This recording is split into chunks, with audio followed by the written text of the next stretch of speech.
the bank. Hey Brett, how's it going today? Good, Ange. How are you? Good, and I think all of our listeners are doing good too. Do you want to know why? Because you're saving them a bunch of money? Because if you listen to this podcast, you can save 10% or more on your monthly expenses. No, not why. It's because it's the month of February. Woo! Valentine's Day. No, even better. I decided for the entire month of February, we're going to release 2 episodes a week. That sounds like a lot of work for me. So this is actually coming to our listeners not on Monday night per usual, but on Wednesday night, I think is when I'm going to upload this. We'll find out. We'll find out. Probably Wednesday night. So twice a week. What? This is like bonus round. But I'm very excited to be doing this. So we're actually going to experiment a little bit with some of the episodes we do.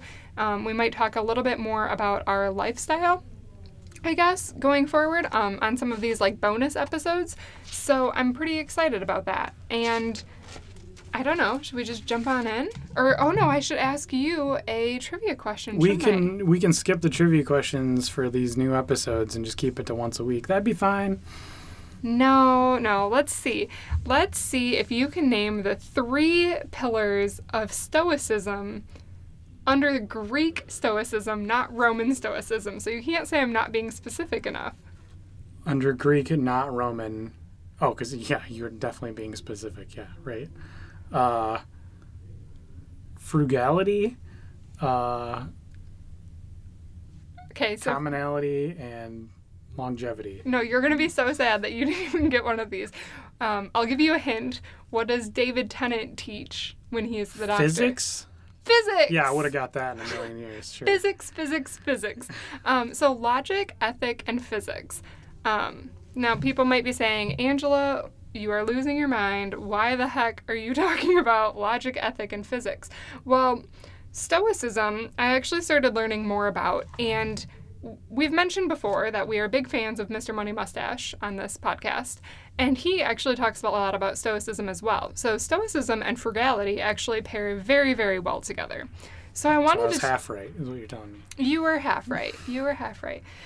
So I actually wanted to take these like special episodes on, for while we're doing it for the month of February, and talk a little bit more about like what Stoicism is and how to, and maybe not even Stoicism specifically, but I think for this intro episode, I just wanted to talk a little bit more about like our lifestyle and our philosophy on things, because I think the common thing that I hear when people start talking about saving money or being frugal, they think of like I saw this article recently and somebody was like, oh yeah, I was at a dinner party and I brought up Mr. Money Mustache, and they were like, oh, or no, they didn't even bring up Mr. Money Mustache. Somebody went to a dinner party and they started talking about how they were going to retire early, and the person that they were with was like, oh, well, I would never want to do that because I would never want to live on $26,000 a year or less, because that's like Mr. Money Mustache's claim to fame.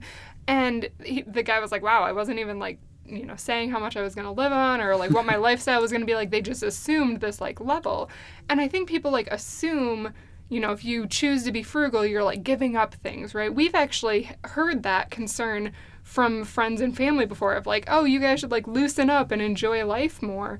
And I would counter that with like, anything that we want, we do, or we could have, but our wants are just very few. But it didn't start out this way. I'd say they're targeted, right? They're targeted, yeah. We've kind of like trained our brains a little bit to not be pulled into things and go with the dopamine effect of like, this thing is going to give me instant gratification now, so let's go do it, right? Let's go jump off the cliff because it's going to be fun and sweet, right?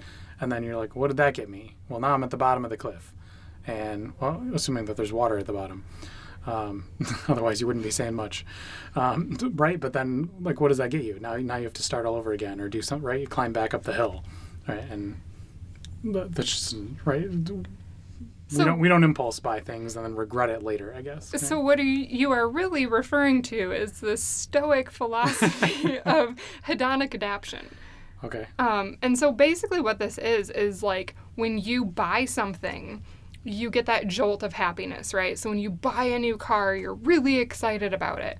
Now think about that same feeling like 10 years later, right? You're probably not excited about that car anymore. You're probably complaining about it. It's probably a thorn in your side, right? So the idea is if you have a graph, like there's this straight line across it, right? And that's like your happiness level. And then occasionally you get like a jolt of happiness, but then you eventually come back down. And I bring this up because if you turn to like money or luxury goods to solve this problem, you're just going to keep going and going. Kind of like Brett said, if you jump off the cliff, you're going to need to do it again to get that rush. So if you buy that new car, then 5 years later when it's not new, you're going to have to buy an even better, newer car, right? And you're just going to keep going and going on this treadmill, but you're never actually getting anywhere. So instead, what you can do to like trick your brain is practice negative visualization.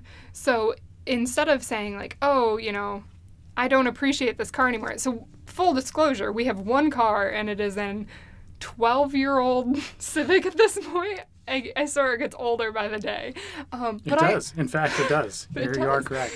But I love it. I absolutely love this car, but I'm not in it every day. So I really appreciate it when I do get to take the car out because my alternative is like I'm walking or I'm biking. So then it's like, ooh, this is really luxurious when I don't have to bike in the heat or the rain or the cold, right? Because I get to be in this lovely car. Right. So that practice then kind of just helps you understand and come to grips with what you have in your life that's more precious or that you take advantage of, right? And help kind of reverse that taking advantage effect. Yeah, and I didn't finish my thought on negative visualization. So not only is it like appreciating it, but it's also like just think about the scenario of like, what if I woke up tomorrow and my 12-year-old Civic was stolen and I didn't have the means to replace it. And then when you wake up and it's not stolen, you're like, oh, good, she's still here. And you get that spark of joy. But instead of needing to buy something to fill it, you're getting that spark of joy over something you already own. So I guess the whole point of that exercise is to really, and it's so cliche, I swear these are all the lessons that like my grandparents taught me when I was a kid, but it's appreciate what you have. Right. So and people talk about that with like people all the time, right? If you like find out that, somebody dies or somebody that like something bad happened to them, you like go home and you tell your loved ones like how much you care about them, right? It's applying that same principle of thinking about that in that moment to a more regular basis of your life and to other areas of your life or to inanimate objects or not people, but things that you do still appreciate that you don't realize you appreciate until they're gone, right? Yeah, and I mean, I think it's kind of the whole like count your blessings, but I think sometimes we really take our blessings for granted. Even with like electronics, right? We always want the latest and greatest and the biggest and best, but the other night when I was at knitting club, one of my knitting club members... You're so cool. I could feel Brett's judgment in his look. But one of my knitting club members was talking about how, he had a smartphone and through work and it broke. And so the IT department at work was going to take like a month to get his phone back to him. So in the meantime, he had to go home and grab like whatever device he had. And he sold all of his old smartphones when he got one from work because he was like, oh, I have this one now. And so all he had was like a basic cell phone. And he was like, 2 weeks into this, I finally just like went to Verizon and I was like, you need to give me a loaner or something for 2 weeks because I can't do this anymore. But when you have to like give up a luxury good in your life, then you realize like how, even if you didn't have the latest and greatest, just how nice it was, having any smartphone over a basic phone that can just call and text. Right. And so here's a fun example. I love to rag on kitchen appliances, even though I love most kitchen appliances. Right. So if you had this bread maker, right, that you saw one time and you were like, oh man, this thing is going to change my life, right? And that bread maker just kind of disappeared one day and you don't know what happened to it. How long, one, would you take to notice that it was even gone? And two, if you went to go make bread one day and that wasn't there, how catastrophic would that be to your life, right? And you're like, oh, well, I can just throw this bread in like an oven and it'll be fine, right? So if there's no negative consequences there, why did you buy that in the first place, right? Right. And maybe, like, I know I wouldn't, gosh, Brett, I just think you crossed the line. Like, people really love their bread makers. Like, that was just a bad example to pick because people who have them, I guess, just love them. But I guess the example that I think of very often is if you do, let's say you have a really nice bread maker and it breaks and you're like distraught because you used it every day. Go without it for like a week and feel like the pain, I guess, of not having it. And then instead of buying a brand new one for however much they are, consider buying one like secondhand because it'll probably bring you just as much joy. Right, and the reason I use that example is because most people never use them and get rid of them real fast. So there should be available on the market, high supply. Yeah. So. But I would, I guess I just encourage people to do this with all aspects because it's really easy to sit there and think, well, if I had this thing, it would make me happy. And I was actually talking to Brett about this the other day because I've recently achieved some goals of mine and I turned to him and I was like, I accomplished this, but now it's like, what's next, right? Like, what's the next thing for me? It's like, you care about it when you're in the process and by the time it's like the Joker from Batman, right? Like, he's like, Whoa, that took a dark turn, right? He's like, I always chase things, but I wouldn't know what to do if I caught it. And did you even see Batman? Yes, because I've seen every single Heath Ledger movie. Right. So, okay. I've seen the Heath Ledger Batman. That's the only one. So enjoying the journey, you don't know what to do once you get to the destination other than look forward and say, like, where am I going next, right? Right. And so I think, instead of, like, placing all of your eggs in one basket and being like, I just need to get to, this income level, or I just need to buy this house and then I'd be happy, or this car, realize that you won't be happy, which sounds so emo of me, I know. But instead focus on like enjoying what you have now. Like if you're like, oh, I'm in my starter home and I just can't wait until I, can afford my forever house.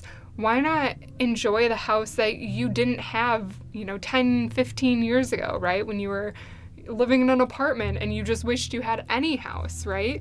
And I think that's what we need to remind ourselves of sometimes is it's not so much where, what do we want next, but where did we come from?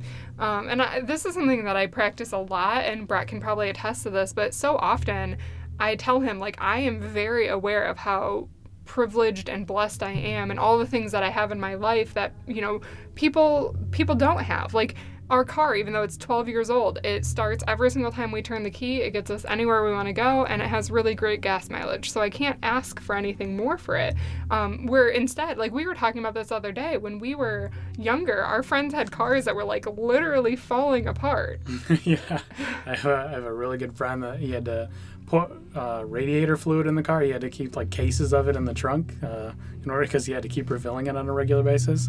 And then his next car, the one he upgraded to, he had to install like a switch basically that disconnected the battery every time he turned the car off. Otherwise the battery would just drain, and then the next time he went to start it, it'd be dead. So that was his bonus. So like he's living life now, and not because he would like couldn't necessarily afford something, but he was like very, very conscious about where he put his money into, and he was not, he was like the definition of frugality, right? And that was something that was instilled to him from his parents was, can you make this work? Are you getting by? Is it more important that you spend your money in other areas or like not take on more debt? And he made those choices and like he made it work and he's doing just great. Well, and I think for him, when he finally decided to get a new car, he probably had a huge quality of life spike. And he probably to this day is like, oh, good, I don't have to haul around jugs of fluid in my trunk, right? Like, that's like a good lesson in life. But I think when you go from, like, having a car that's really reliable and functional to, like, having a car that is slightly nicer, like, you're just not gaining enough for how much that costs. Right, because you're looking at the delta, right? You're looking at the change and from what you're going from to what you're going to. And if that change is great, then you're just like more impressed, right? So if that change is going from like a BMW, S-Class to a G-Wagon or whatever, right? Then it's, oh man, I'm really upgrading because I went from like super awesome to like mega awesome versus like going from like, having to refill your radiator fluid to like not having to refill your radiator fluid, but dealing with like power window mix-ups or something, right?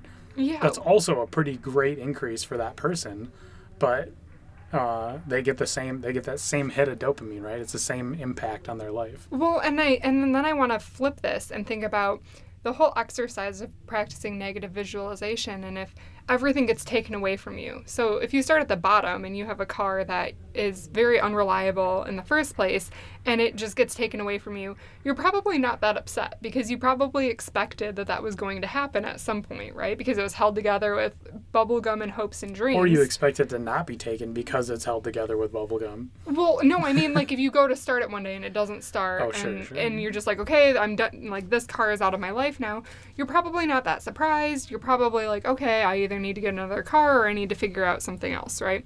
I know several people who have unreliable cars that have a backup mode of transportation, whether it's a bike or a bus or whatever, because, their car is not reliable. Or a coworker. Yeah. So then you take that to the next level and you have, like, a reliable, nice, functional car, but it's older, like ours, right? So if it got stolen from us, I would personally be upset because I'm a little emotionally attached to this car. But at the same time, I'd be like, well, whatever. It is what it is. Now, if you, like, flip that and you have a brand new G-Wagon, driving in my G-Wagon, like, if you go from that and then it gets stolen the next day, you are going to fall so hard. Like, you're falling off the cliff and there is no water. Right? So, like, in the first example, the guy that's, like, a super unreliable car, he's, like, rolling down a hill. And then if you go, to the extreme example, he's jumping off the cliff, right? Right. And, I mean, because you basically just lost, like, somebody's house. Right. And financially. So. But I guess I bring that up because the more luxuries you add to your life, the harder the balancing act becomes, right? So even if you're a high income earner, if you buy, like, the $1 million house and the G-Wagon, I don't even know how much they cost, like $200,000? I don't know. Ish? 150 something, yeah. 150, 200, maybe you want to get it customed or whatever. So if you go from, like, the $1 million house and the, $200,000 car, you have so much stress on you to maintain that, right? Where if you learn how to be happy with simple things of, like, I just want, a quaint, we'll even say $200,000 house because that would get you a house in a lot of the U.S., even though I know there's some higher cost of living areas that you would just laugh at me, so that's fine. But maybe you want a $200,000 house and you're driving a car that's worth, like, $2,000, right? Or $5,000 or $10,000. You get to this point where you're like, okay, I don't care about money because I just need, like, this baseline to be happy. And I understand I'm saying that while most of the nation is, like, in debt or in poverty or close to the poverty line. And I'm not talking about people like that, right? That's a very different thing. But there is a base level of income that you can be happy at.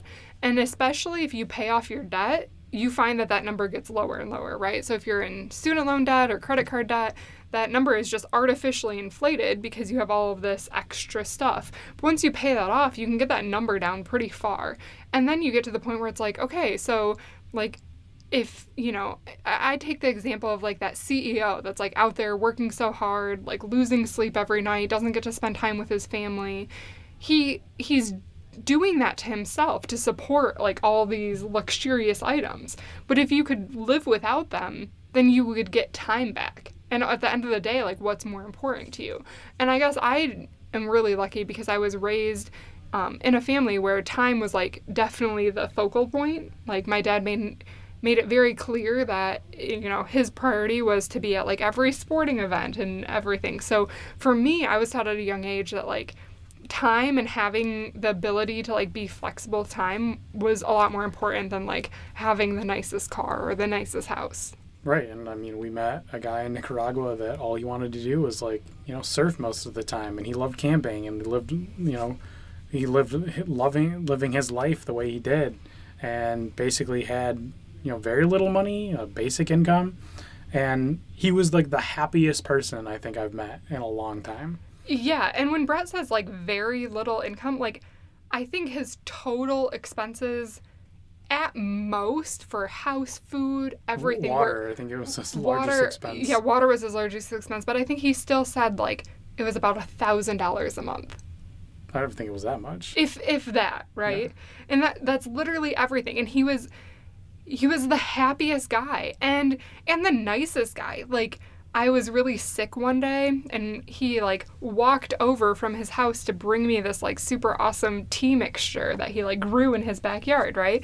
And I think, like, that was a super awesome lesson for us to learn, was, like, he literally, I mean, he didn't have much, right?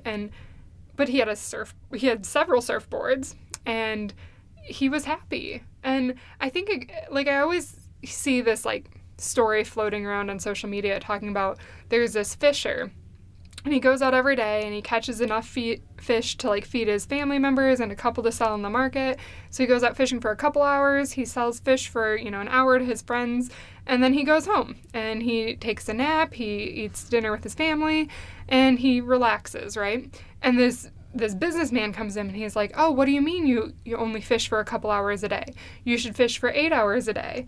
And then you can make all this money and you can get a better house and all this stuff. And the fisherman was like, well, why would I do all that? And he's like, well, because then you can expand and you can hire people someday and you can keep growing your business. And the fisherman's like, okay, then what next? And he's like, well, then when you're really lucky, you can retire someday, and then you can just go out and fish for a couple hours and come home and eat dinner with your family and, take a nap or read or whatever. And I think, like, that's something that, especially in America, and I don't want to speak on other cultures because I don't know them as well, but especially in America, we're so focused on, like, work harder and get bigger and better and greater, right? Instead of, what do I need to do to be happy? And, like, could I, go out and work in this field that I enjoy and make enough money to be happy for the rest of my life, right? And and I think that's why I advocate so strongly paying off debt, because once you're debt free, then you control that number so much more. Right? Because starting off at your journey, like, if you're just, let's say, even graduating from high school, like that age, if you're like 18, and you're setting your priorities in life, right? And everybody that's 18 hates doing that. What is your goal for, like, your retirement, and where do you want to be, or what do you want to get to? And is it getting, like, a $300,000 house, or let's go square footage, I guess, because the prices fluctuate ever, getting like a 1,800 square foot house, or 1,000 square foot house, or even higher, like 2,500, 5,000 square foot house? What point will make you the happiest, right? Like, if you were just setting your baseline of, like, this is what I'm trying to get to and I'm not going to exceed it, right? Probably people wouldn't pick, I want a $500,000 house from the get-go, if it meant I'm now going to have to work an extra 20 years to have that level, right? Right. And everything that comes with that 500,000 or 2,000 square foot house or whatever.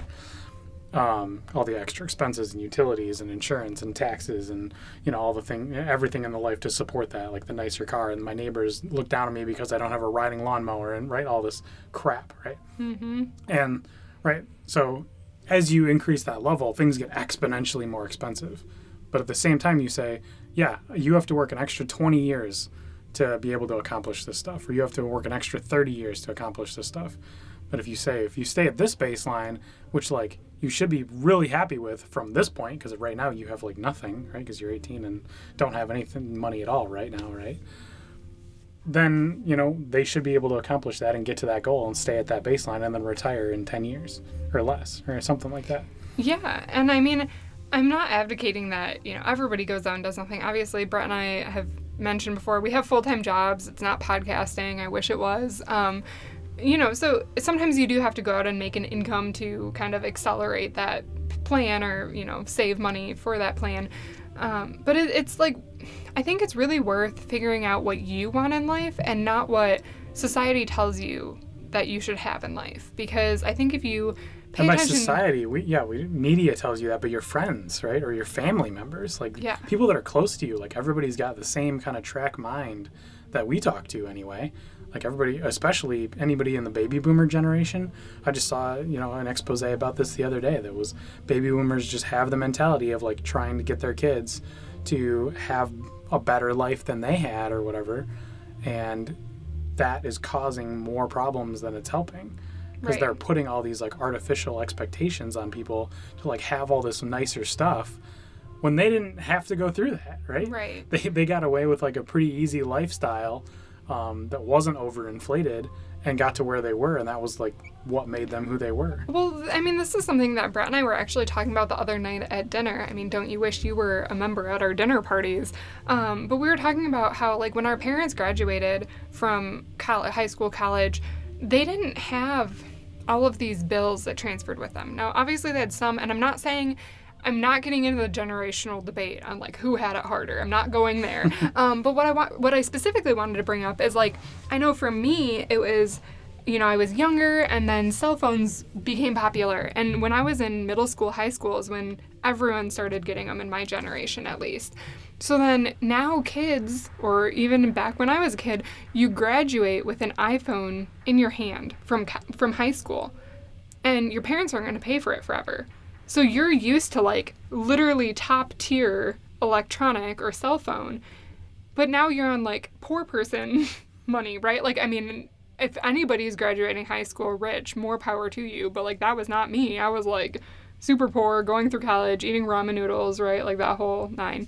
So you graduate and you just, like, immediately have this, you know, $100 a month liability. If you're lucky, it's that low, right? 100 could be more if you're, like, on a payment plan.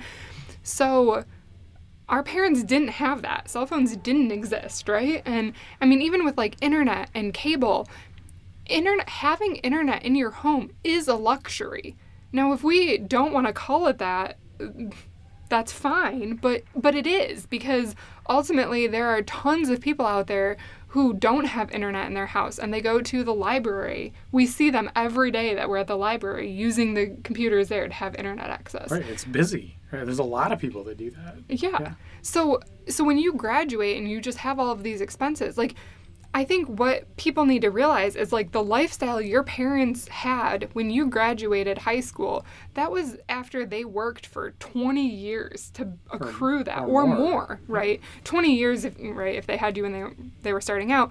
But they worked for their butts off for 20 years to get to that level. So now kids are trying, and I think parents kind of expect us to, like, maintain that level. And it's like, those two don't add up, right? You can't afford it all. And that's where, like, practicing this whole negative visualization can be really helpful of, like, well, what if I didn't have an iPhone? What if I had, you know, the Moto G6? And I'm saying that because it's one of the cheapest smartphones I know of. What would happen? And in most cases, you're going to be just fine. You're going to get used to it. Maybe at first, you know, your graph spikes down a little bit, and then it's going to go back up to level because you just adapt to what you have. And I think it's important to realize that works both ways. So whether you buy something newer and nicer, it's going to spike up and then come back down. And if you take out something in your life, it's going to spike down, but then it's going to come back up. So, you know, just keep that in mind, and, like, don't be afraid to kind of go against a trend. I know another huge thing is, like, Brett and I have cut out all media consumption, streaming consumption, right? Cable, Netflix, Hulu. We don't have any of that. And I have noticed a huge shift in, like, what I desire or what I want. And it's, you know, it's good to have these resets for yourself where you're just not getting advertised to 24/7, because when you're watching shows, you are, even if you don't think you are. Product placement is huge, right? Right. Except for all the Instagram influencers. Like, that's gotta get that protein powder or whatever. Yeah, at least that feels more obvious to me. I don't know. Yeah, we're not seeing as much subliminal messaging anymore, right? Or subconscious, attacking on your psyche, right? From just, like, constant bombardment of advertisement. Right. And instead, I think what's been really cool is we are two typically more left brain people, and we are starting to do more right brain activities. Like, you've started drawing, and I've started knitting, and, you know, and writing and reading, and it feels different. It doesn't feel like I have to wake up and grab my phone to, you know, figure out when is Jon Snow coming back to my television, right? And it's kind of freeing. So, you know, don't be afraid to go against the grain, and more importantly, don't be afraid to figure out what you want in life, but really question yourself, because I was definitely somebody who, I used to be a lot more, I guess I used to care much more about material goods, and I thought, oh, if I just get this, you know, nicer purse or nicer shoes, it'll make me happy. I used to go shopping a lot more, and I really cut that out maybe 4 or so years ago, and now at this point, like, I don't miss it, and I don't care about any of that. You need new shoes, though. Well, okay, but, I mean, didn't have to tell that to everybody. Yeah, and when we do have a need, obviously, we'll go and get it. Brett actually just needed new running shoes, and we didn't, like, hold back. Well, yeah, because she actually made me run, and I actually went and ran, so... And I didn't hate it, and I didn't, like, pass out. And it was the best I've ever run, or the farthest I've ever run consecutively since I used to play soccer, so pretty proud of myself, and I kind of want to go again now. Whoa. He's a whole new man. But yeah, like, as soon as you needed running shoes, we hopped in the car, we drove over to a nice running store, and we got you a pair, right? We didn't think twice about it. We weren't like, oh no, we're not going to spend the money. Like, so there's a difference between being frugal and cheap, and there's a difference with having priorities in life. And just make sure, like, you know what your priorities are, and you're spending that money accordingly. But don't feel like... I feel like a huge thing right now is Hamilton. I'm hearing everyone, because Hamilton's coming to the city that we live in, and everyone's, like, freaking out about trying to get tickets or, you know, scalping tickets or whatever, and it's costing so much money. And I'm like, do you really want to go to this, or do you want to go because it's, like, the talk of the town, right? And for me, like... I don't care enough to, and I, you know, we used to live in Chicago, we used to go to musicals. It's not that I'm against musicals, but it just feels like this is a very expensive thing. And if that's your thing, like, go for it, do it. But if you're, like, not that into it, then, like, it's okay to not be that into it. And you don't have to just, like, be into it because everybody else is. So I think through doing these exercises and practicing this mentality over such a, you know, long period of time, several years now at least, the end result is we trust our decision making more around purchases. That's why we're confident when we say, like, we're going to buy this thing. We've already trained ourselves to have gone through that exercise very quickly of, like, is this an impulse buy? Is this a bad decision? Is this just something I want? Is this something I'm not going to use, right? Like, we think about that on every single thing that we ever purchase, and now it's just built into, like, being automatic for us. So if Angela says, like, she needs something, I don't question it for a second that it's, like, a good value purchase. She actually needs it. She's definitely going to use it, right? And same with me. And I said, like, I want to get running shoes. We moved down to an area where it's nice all of the time. We have a running track, like, basically right outside our front door. It's a perfect area, and we've already started using it on a regular basis. Yeah, and it's worked out really nicely for me with my new knitting obsession to be able to just go to Joann, like, every other day and buy yarn and be like, no, I need it. It's fine. Yeah, we'll see about that. But, well, no, and the point I wanted to piggyback on that is, yeah, it's actually a really good, like, I guess... People have asked us in the past, like, how do you handle, you know, finances in your relationship? And having that trust and having that, like, decision making and knowing that we're on the same wavelength is really good, because then, yeah, even if I'm out without even being able to run anything by Brett, I can just know, like, yeah, I'm going to buy this, and I know he's not going to get mad at me or care. Because we don't have separate buckets of money, and we've kind of done an episode about that in the past. Maybe we can talk about it more in the future. We have, you know, joint money, but, like, I know it's fine. Like, if I decide I want something, and, you know, same for him. Like, if he's out and he's like, yes, this is a good buy, like, I'm not going to question it. And that comes in handy, because sometimes there's only one of you, you know, available to make a decision, and we don't have to go back and be like, oh, wait, I have to talk to, you know, so-and-so about it. Most of the time we do, but if it's, like, you know, something that we want to do, and we have that freedom, I guess, which is really nice. And that's the funny thing. For as frugal as we are, I never feel like I'm restricted in anything I do. I feel like I have so much freedom. And so it's this weird thing where, like, my mindset has shifted so much that it's like, oh, I have the freedom that I, you know, could buy any of these things, but I don't want to. Right. So that's pretty cool. Right, yeah. You feel empowered because you can do anything that you want to, right? Like, once you're basically, if you want to retire early, you've accrued enough wealth that you could do anything that all these other people are doing, right? You could buy the mega mansion. You could do things probably more than what you see the extremely lavish people doing, right? You probably have more money than them. But you have the discipline to, like, not need to do that, right? You don't need to show off. You don't need to flaunt anything. You're totally comfortable with where you are. And that's the goal, right? Is to just be happy. And if you can retire 40, 50 years early and be as happy as the guy that works 60 years, or probably happier, that works 60 years and then he finally gets to retire? Who's a better, right? But I think even if you're later in life, even if you're in your 50s and you're listening to this and you've, fallen in the rabbit hole of buying bigger and better, if you could downsize now and get some equity out of your house and even retire 5 years earlier and just like be really at peace, is that worth it? I think for a lot of people, it's yes. And for some people, it's no. Not everyone's going to have the same philosophy as us, and that's perfectly cool too. But, I think it's worth thinking about. Like, at the end of the day, when or I guess at the end of your life, what are you going to remember and what is going to stand out? And that's what you should, work towards in life, I guess. Cool. So we will follow this up with another part because we have a lot more to talk about, and we will follow it up next week on Wednesday night. So Monday night will be our normal podcast. Wednesday night we're going to try a little bit different format and see if you guys like it. Yeah, we'll try and not ramble as much on the next episode of one of these, and let us know if you guys have any feedback. If you like this format, we'd love to hear from you. All right, thanks, guys. Thanks. Hey guys, thanks for tuning in to this week's episode of Money in the Bank. Make sure to subscribe to us on the iTunes or Stitcher app so that you get weekly alerts every time we post a podcast. Or if you want, you can visit my website, moneyinthebankpodcast.com. And if you want to reach out with any questions or further comments, please email me at Angie@moneyinthebankpodcast.com. I look forward to hearing from you. Money in the bank.